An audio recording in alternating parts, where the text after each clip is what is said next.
So I have a bit of an obsession with the first night of this story.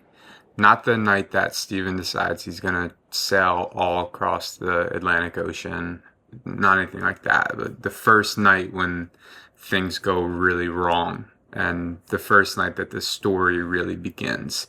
But for way of just a little bit of background, we have a guy named Steven Callahan. It's the early 1980s, 1981, 1982, and he is just a true waterman.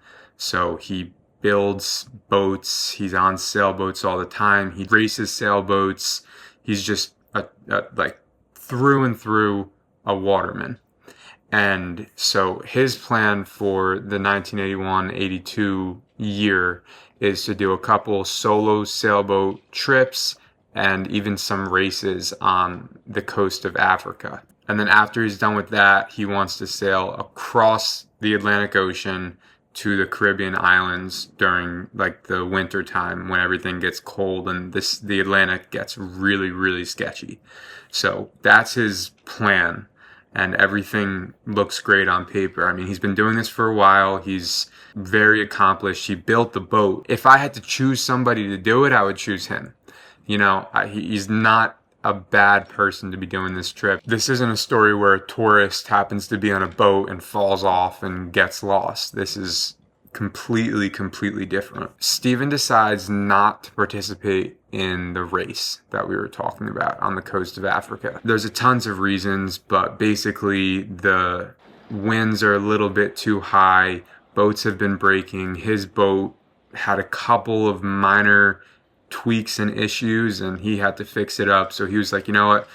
I'm going to scrap this. I don't love the weather patterns and I don't really love how I don't love the vibe. We'll just say he didn't love the vibe. So he's like, I'm going to go back to the Caribbean a little earlier because, as we've established, it's called the transatlantic trip when you're going from the west coast of Africa to the east coast of North America and South America, which is where the Caribbean is. So that transatlantic trip is known to be really intense and sketchy and difficult, especially if you're doing it in a sailboat and especially if you're doing it solo in a sailboat. It's something that even in today's world, very few sailors do. And when they do it, it's a pretty big accomplishment. It's nothing to scoff at. It's not a sail around a tiny little island. It's like a really big deal. And it typically takes like 30 days. So I'm no sailor, but I do know that this is an intense journey. So Steven decides he's not going to participate in the race on the African coast and he's just going to sail to the Caribbean sooner than he was planning on. So he goes to some local stores, he stacks up. It's a long trip. You need to stack up on food, water, all necessities that you're going to need for around, call it 30 days.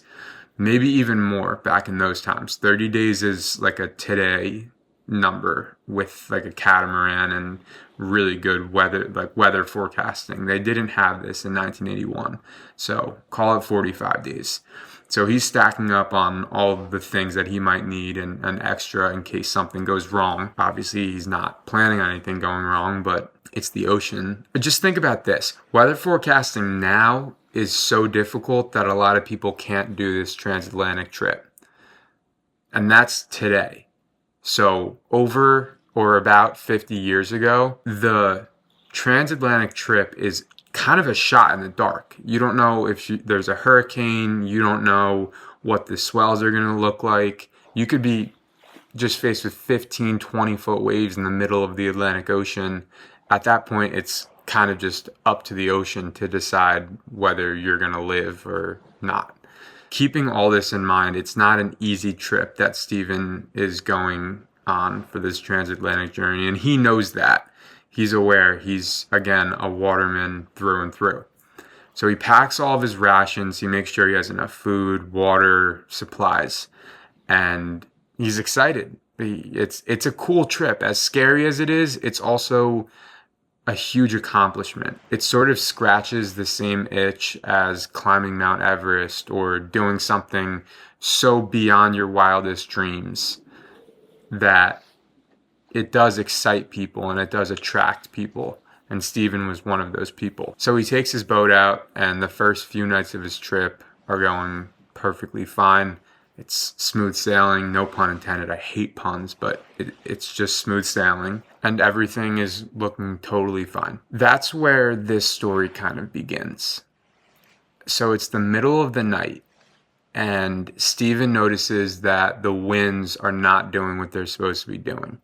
They're a lot stronger than he expects. They're blowing in completely different directions. So he's getting a huge gust from this way and then a huge gust from this way. His sails are freaking out. He actually just pulls the sail down because it's dangerous to have your sail flapping back and forth. It's just going to flip the boat at some point. And remember, he's in a tiny boat. 20-foot boat it's a really small boat. I mean, he's probably like 6 feet tall. So he takes up like a fourth of the boat. More than a fourth of the boat. I just did some mental math there. So it's not a big boat that he can really trust with these intense winds, and with intense winds come intense swells and intense waves. So he takes the sail down, and he's not panicking or freaking out at this point. He's kind of just like, let's bear through this weird storm and we'll get back to it tomorrow morning. Hopefully everything clears up and we'll be on our way. But we wouldn't be talking about Steven if that was what happened. So that night he's sleeping and he feels every bump. Every time a wave crashes against the hull, he feels a shake and he hears his glassware and anything he has left open in the boat move around. He hears the wind come gusting through and pushing the boat one way and the other. He actually feels the boat just rocking back and forth, and it's a super sketchy night, but it's not something that a sailor hasn't been through before. It's nothing that's raising these crazy alarms. It's just a slightly elevated level of worry. So he's feeling all of these shifts of the sea and winds and waves. And then he feels something that he wasn't expecting. It's almost like he hits an iceberg. He just feels a huge mass crash against his boat. He'd later go on to say that he thought, and he's pretty sure, that his boat hit a whale. Yes, his 20-foot sailboat. The boat doesn't immediately sink. He doesn't start really panicking. He just takes inventory. He's wide awake at this point. It's still the middle of the night in the middle of the ocean. And he starts taking inventory, thinking about what he has to do when he starts hearing a trickle of water. And that's the last sound that you want to hear if you're in the middle of the ocean alone on a sailboat. The trickle turns into a stream, and the stream turns into a rush. And his mindset goes from, how do I fix this, to how do I survive this? His survival instincts kick in and he starts grabbing anything he can. Some of those rations that we talked about, some of that food, that water, anything he can to survive the night, maybe a week, who knows at this point. He's so caught up in the fact that a whale just hit his boat. He grabs everything and he inflates this 6-foot rubber raft. This raft, again, is not a vessel that is made for or recommended to be something that's taken into the middle of the Atlantic Ocean during a storm. Just picture a raft. Like, really think about what a 6-foot circular raft looks like. It's rubber. There's no protection on it. There's a canopy, so there's a little bit of shelter from the sun, but other than that, it's just rubber between you and a bottomless ocean is what it feels like. So he inflates this raft because it's the only option he has. He can't fix the boat. It's not trickling water coming in. It's a whale hit his sailboat. There's really no coming back from that at this point. He's also in the middle of the Atlantic, alone. Raft's inflated, and he gets onto it, and he ties a super tight knot. And you know how the sailors are good with their knots. So he ties a really good knot to the now sinking sailboat. And like we said, it didn't immediately just go under. Like, it wasn't a Titanic situation. It just is slowly filling with water. And he knows that it will at some point sink. So he's on the raft, which is tied to the boat. And he's pretty close to the boat, close enough to be making a few trips. So once he gets everything settled on the raft and he puts the canopy up, the wind tries to blow the canopy off once, and he has to really secure it. And he's just thinking to himself, like, survive. He's not having any existential thoughts. He doesn't have room for that right now. He's solely thinking about, how do I survive this moment? He goes from the raft to the sinking ship. He moves back and forth between the two. First trip, he goes in, there's not too much water in the ship, and he's able to grab a little bit extra drinking water. He's able to grab some solar batteries. He's able to grab some food, some of the basic necessities. He comes out top of the sailboat and he moves to go back to his raft. But on the way, he drops some of the drinking water into the ocean. So he's already down inventory. And he kind of quickly tosses his food and those solar batteries onto the raft. At this point, he just needs a second. He feels like he's in a movie or a dream. And while his adrenaline is pumping and his body is telling him, hey, yo, we got to go. We got to do something. At this point, he's kind of freezing. Not for a while, just momentarily, to kind of gather himself. So where is he? Well, he's in the middle of the Atlantic Ocean. His sailboat is actively sinking. And all he has left is a 6-foot circular rubber raft with a canopy. Don't sleep on the canopy. It protects you from the sun. That's really important. But it's still a 6-foot rubber raft, so it's not like you're getting top of the line gear. The boat keeps filling with water, and he decides that he needs to get down there and grab as much inventory as he can, because he realizes he's not in any popular area.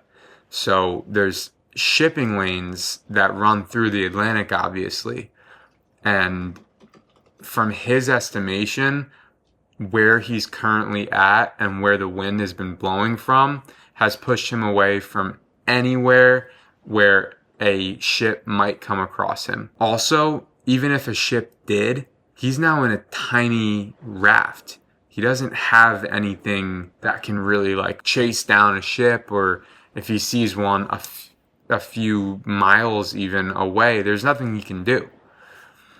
So he jumps back onto the sailboat, and this time he has to hold his breath.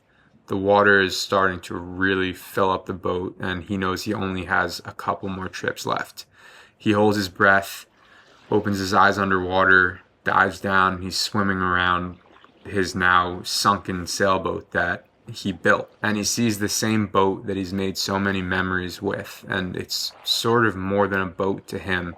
And he has this realization while he's underwater with his eyes open that a huge part of his life is sinking away. But he doesn't have time for the sadness or the nostalgia. So he's underwater, his eyes are open, and he finds his emergency set, which has 2 flare guns and some first aid kit stuff, enough to hopefully get somebody in an emergency situation to a rescue. So he grabs this set and he comes up for air, lets out a big deep breath, breathes in some air, and he has his emergency set and he brings it over to the raft. He's on the raft. It's still super windy.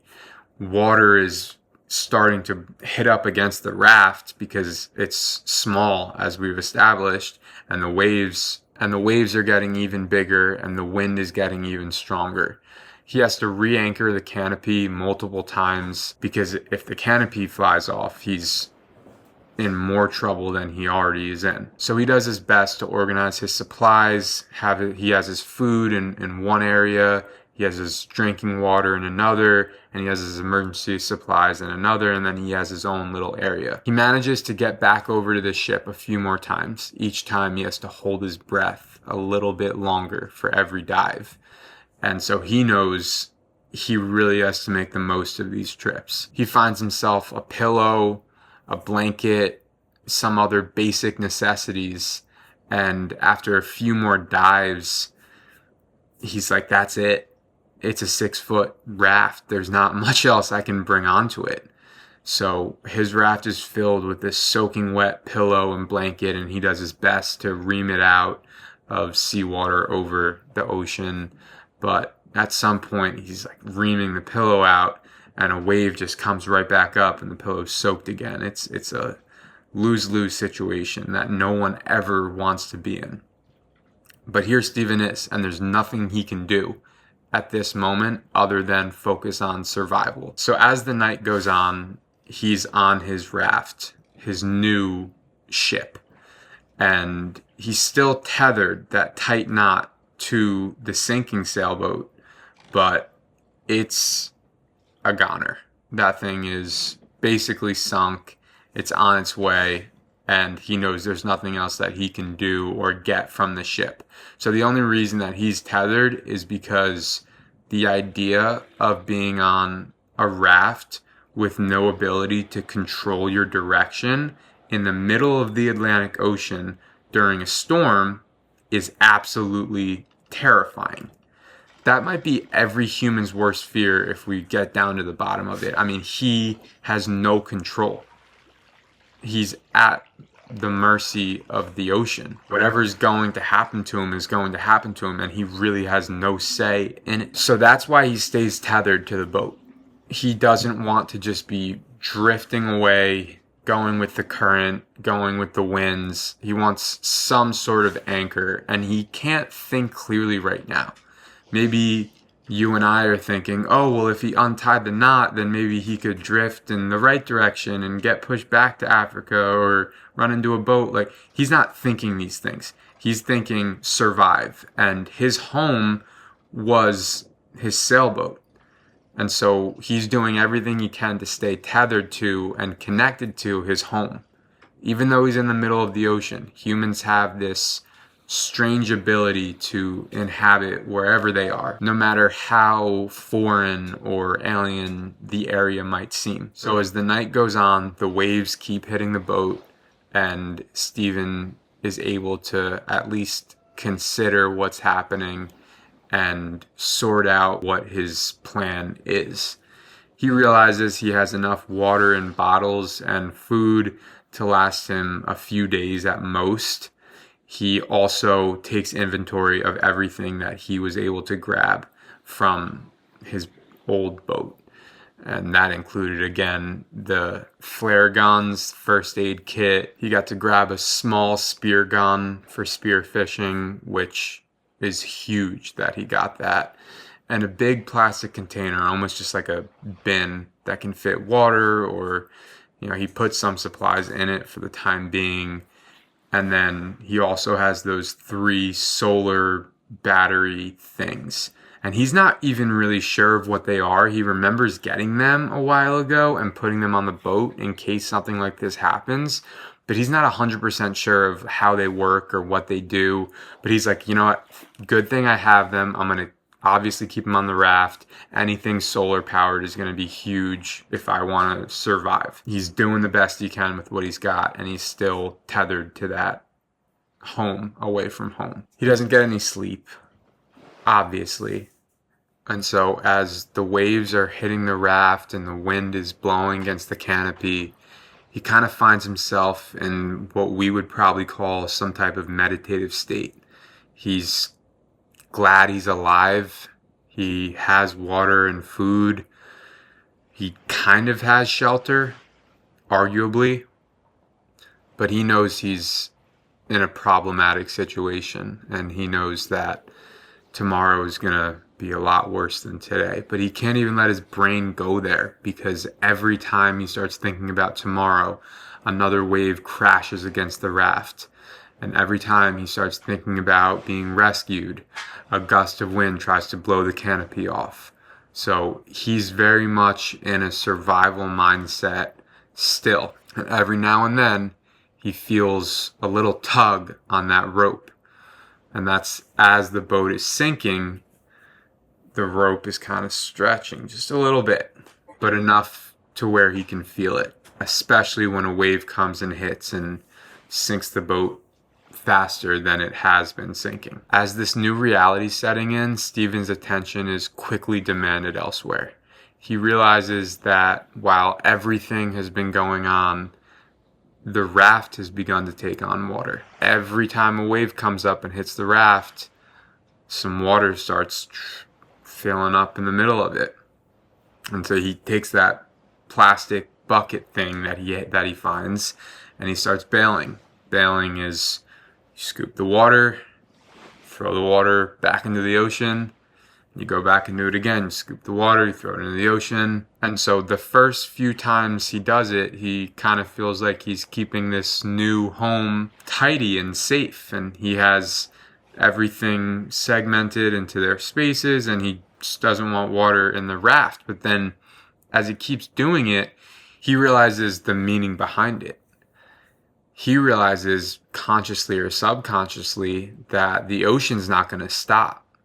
And if he doesn't bail this water, he's going to drown in 6 inches of water in his raft. So hours go on of him just scooping, picking up, throwing, scooping, picking up, throwing, scooping, picking up, throwing, scooping, picking up, throwing. Hours. And he does it until he sees the sun start to rise. And so that's how he spends his first night after the sailboat goes down. So as the sun starts to rise, it's still dark. It's just barely a little sunrise. Steven feels shock, hope. He's still bailing water, and he feels something different. Another new feeling that he's just become all too accustomed to. This time it's less of a whale hitting a sailboat feeling and more of a snap. And he looks to his left and he sees that the rope that was tethering him to this home that he had built, that he had lived in, that he had essentially lived with for the last countless number of years, is gone forever. And now it's just him alone on the raft in the middle of the Atlantic Ocean. There's no tether, there's nothing connecting him back to this home away from home. He's just adrift. So the sun keeps rising and the winds keep blowing and the waves keep crashing, and he slowly starts to float away from the boat. At first he can still tell, that's my boat. There it is. And a few minutes go by.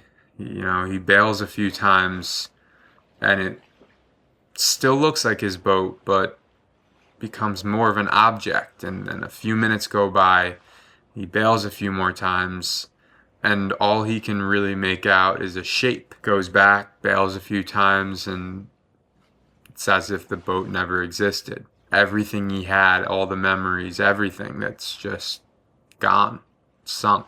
At this point, Steven's not hopeless. He's a waterman. He can get through this. He has supplies. He has some type of saving grace in this raft that he's in. And while he doesn't have much, he has enough to survive, at least for the next few hours, few days. And so he does what any of us would do. He starts thinking about, how can I survive? How do I get out of this? So he starts messing around with those solar battery things that he threw into the raft, and he has no idea what they do. So he actually has to sacrifice one and take it apart to figure out what's going on and what it does. And he realizes that he can use it to boil water.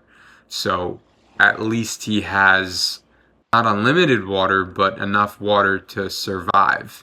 And as the story goes, if he didn't have those, he would have died without a doubt, pretty quickly. So now he has a way to boil water, and he has the food rations. He has a damp is putting it nicely. It's still wet. He has a wet pillow and blanket, but as the day comes, maybe there's some sunshine and things are looking up. Maybe. Sort of. Not really. Because the next night is the first night where he's completely alone. He's seeing darkness that most humans have never and will never see. He can't distinguish between his eyes being open and closed.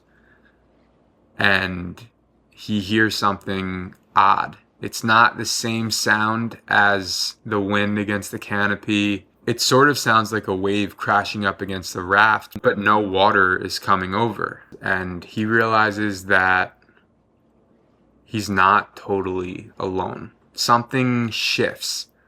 Something feels different. It's almost like the water around him feels occupied in a way that it hadn't before.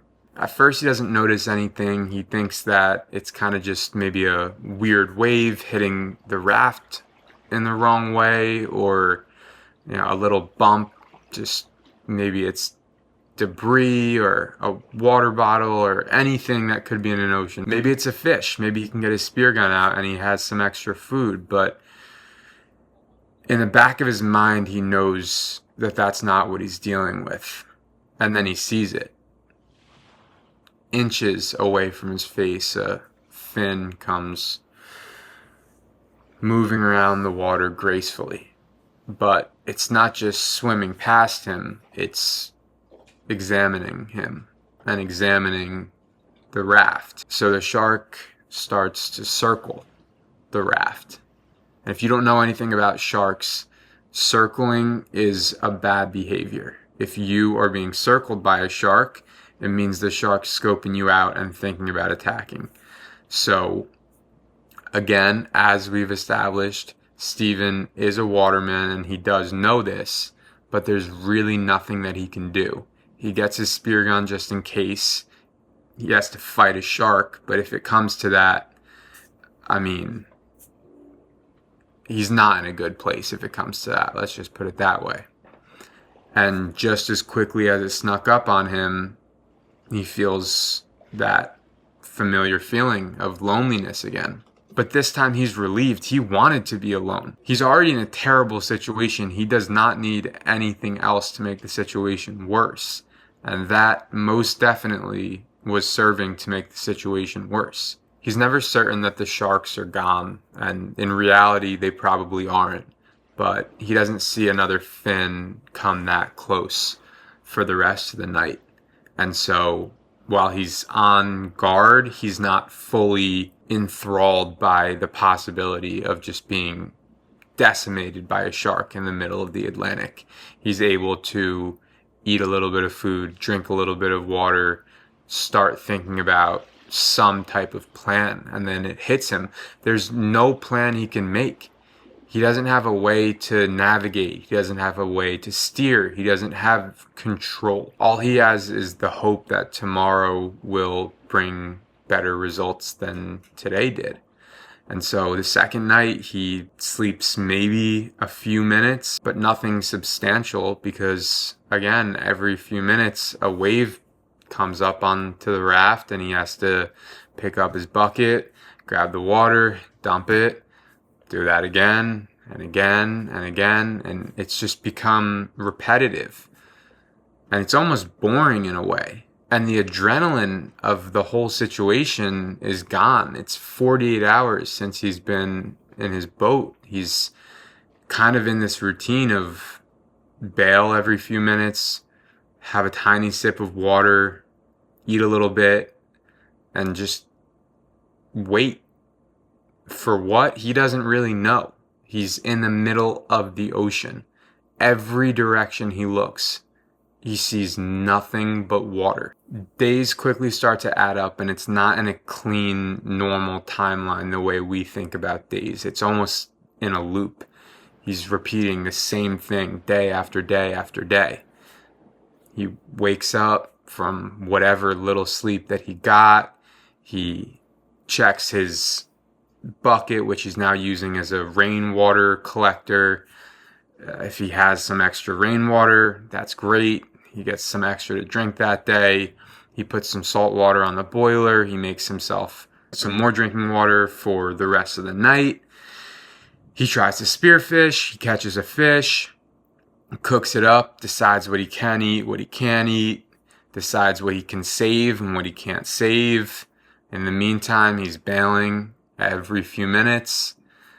And if he really thinks about it, he might be able to give you a solid estimate of how many days have gone by, but there's really no purpose in that anymore. The days don't really matter. He just needs to keep surviving.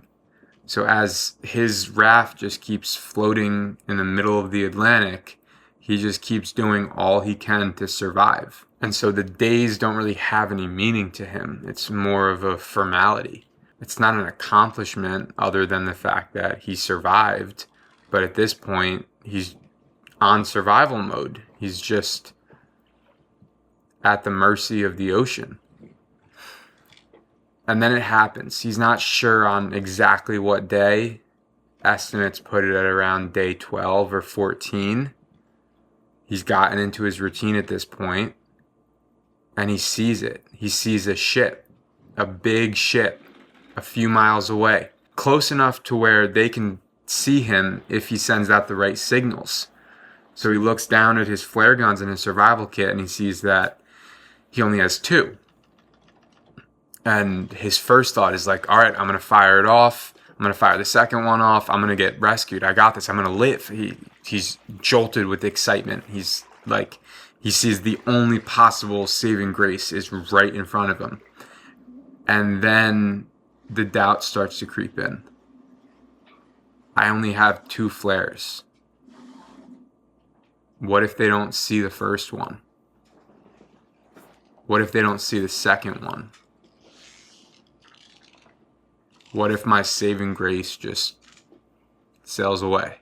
He decides he needs to shoot one of the flares. So he does. He shoots it, and it's massive. He hasn't had any new sensory input in almost 2 weeks. So this massive red fireball shooting into the air is something so shocking to him. He's basically convinced that anyone anywhere near him is also going to be attracted to this flare. And so he's pretty sure that he's going to get rescued. But the ship just keeps sailing. And for a second he thinks that it might just be making a turn to get him at a better angle, but the ship just keeps sailing. And it hit him like an absolute weight because he gambled half of his flare resources on this ship.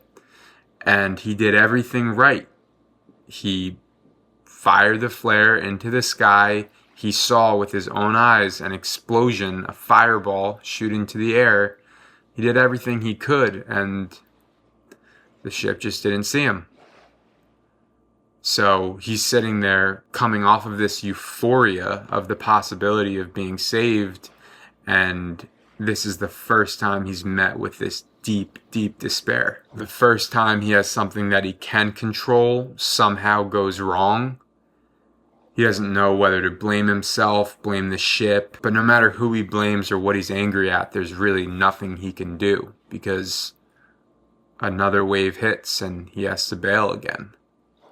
So he picks up his bucket, scoops out the water, bails it over, and he has to fish again. So he looks around, jumps off the raft, makes sure he has his spear gun, gets a small fish. He has to keep drinking water.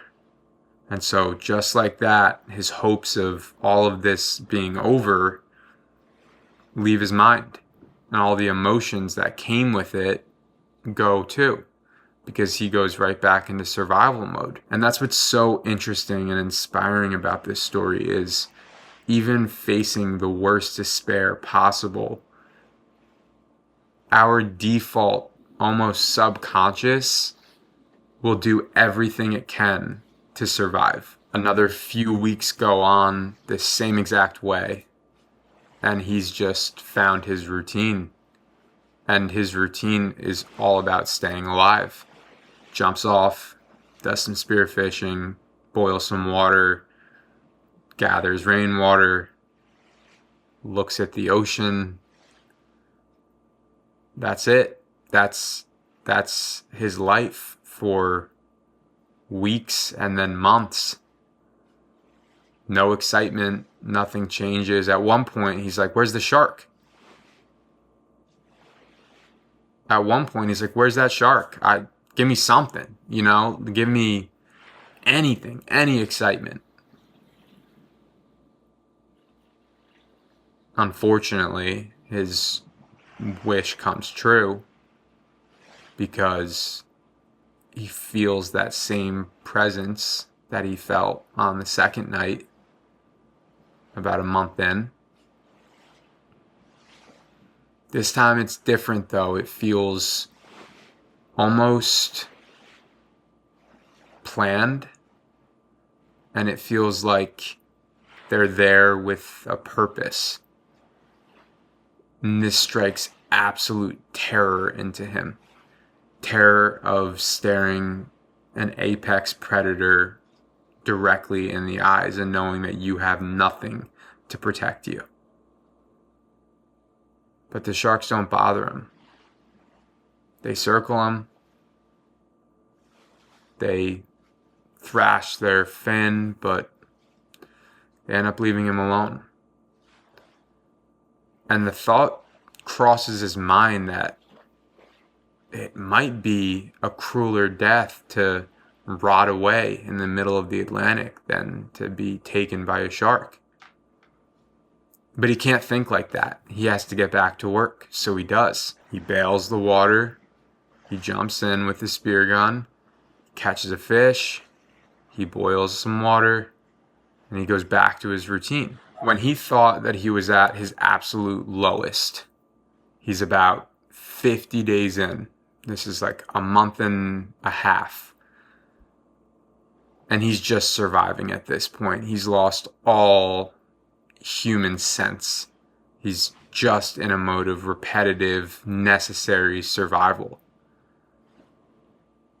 Something feels off with the raft. He starts touching around, feeling it, and something is off. He can't really immediately put his finger on it, but he can tell the way it's rocking and the way that when a wave hits it, it almost gives more than it used to. And the thought appears, a thought that he really wishes he never had to have, which is, I'm losing air. And how much worse can this get for this guy? Like, this is most people's worst nightmares. But it continues. His raft is losing air. His last hope for survival is actively deflating before his eyes. Now, with these rafts, they have pumps. So he has the ability to continue pumping air into the raft. But he can't find the leak. He can't find where the air is exiting. So now, add to his repetition of bailing, fishing, heating up water, pumping the raft. And so that's how his next few weeks go.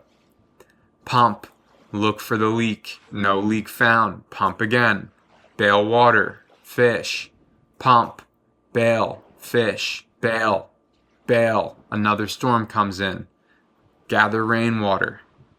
It's almost like a factory reset on the human brain.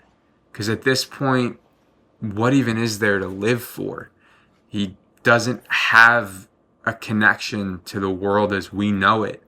He's been in the Atlantic for 2 months alone, doing nothing but surviving. So the only reason he's trying so hard to stay alive is because his instincts are telling him you need to live. But the hope is gone, and the human emotion that we attach to the story is completely gone. He's just doing what he has to do to live for no other reason than a wolf in a pack hunting or a gazelle running from a predator. It's just kind of an animalistic instinct at this point. So he keeps pumping the raft with air, keeps bailing, keeps fishing, keeps boiling water, and he keeps living and surviving. A few days later, he gets that feeling again, the feeling of the sharks being around, but it's different this time. And he realizes when he looks up that there's birds flying above. And he also realizes that this feeling of something being in the water with him isn't threatening. It's not sharks, it's not a predator, but it feels so foreign he can't even put a name to it. And then it dawns on him this feeling of inhabitants isn't by sharks, it's by humans. None that he can see, but he can feel it in the same way that he could feel those sharks. And he starts to notice things like the way the birds move and the geography and little things that now that he has planted that seed of humanity in his brain, he starts to pick up on. The hope doesn't last long though. He's been so jaded by every single time he's hoped something has gone wrong. So he starts thinking to himself, this just must be an illusion. It must be some terrible trick that my brain's playing on me. Maybe I'm hallucinating at this point. He has no idea. He doesn't know how long he's been on this raft. He doesn't know how long he's been at sea. He's in that wolf survival mode. He's completely detached from human feeling and emotion. So this hope is a new thing for him, and he doesn't trust it, and he doesn't like it. But then what he sees next is unmistakable. It's another boat. And he, again, doesn't get his hopes up. He doesn't even have the hopes to get up anymore. He just goes through his routine, his process. What do you do when you see a boat? You shoot a flare. And so, stripped of all the excitement of the first flare, he loads up the gun again and shoots it. And this time, it might as well be nothing. Don't get me wrong, the flare shoots out. He sees it, but he doesn't have that adrenaline rush. He doesn't have that feeling that he had the first time he saw the boat. He just kind of assumes that everything is going to go wrong because so far everything has. But this time the boat looks like it's turning. And again, there's no excitement. It's just a turning boat. It could mean anything. But then it becomes completely unmistakable. The boat's turning and it's heading straight for his raft. He's in a position where this doesn't feel like relief. It feels scary. He's been at sea for 76 days. He's built his routine. He's found peace with the suffering. It's almost like a feeling of fear, just as he felt with the sharks. He doesn't really know how to react. So when the boat comes and presses up against his raft and he hears that squeaking sound and knows in the back of his mind that that's the last time he's going to hear that sound, he feels a profound sense of sadness. But when he sees human hands reach down from the boat to grab him, he just grabs back. He's still in survival mode. He's not thinking, I'm so happy to be saved. He's just thinking, this is what I do next to survive. So he grabs the hand and the people on the boat pull him up. And there he is. He's back on a wooden boat around other humans. And this nightmare is over, right? It's over. Not exactly. Everything feels too fast. Everything sounds too loud. Everything is too big. He's just overloaded with sense, and he looks back at the raft and it looks even smaller than he remembers it. And that's the biggest insult, because this home that he's built for months looks like nothing less than a washed up toy in the middle of a vast ocean. And he survives. That's the headline, 76 days adrift. The man who survived being alone at sea for 76 days. And he knows that he can return to human life, and he can tell others about his story, and he can help others eventually. But survival isn't the end of a story like this. It's just the end of another chapter, because he has to go back to a world that he feels completely distant from and completely detached from. He has to go listen to people complain about traffic and their coffee orders being wrong, and what's on the news, and what's going on in politics, and wars being fought. All of these things that we all think of as our daily lives. But to him, it's so alien and strange, because the truth is, a piece of him is still on that raft, because that 6-foot raft became a room in his head, a private room that nobody could enter, even if he tried to give them the key. Even if he told every detail of the story, nobody was on that raft with him, and nobody can be there with him now. He can tell his story, he can write it, he can even get good at it and sell it. But no matter how many times he describes it, nobody's really standing in that room with him. And that's the part that sticks, because he survived the ocean. But now he has to learn to live with the version of himself that did. Thank you again for listening. I appreciate it.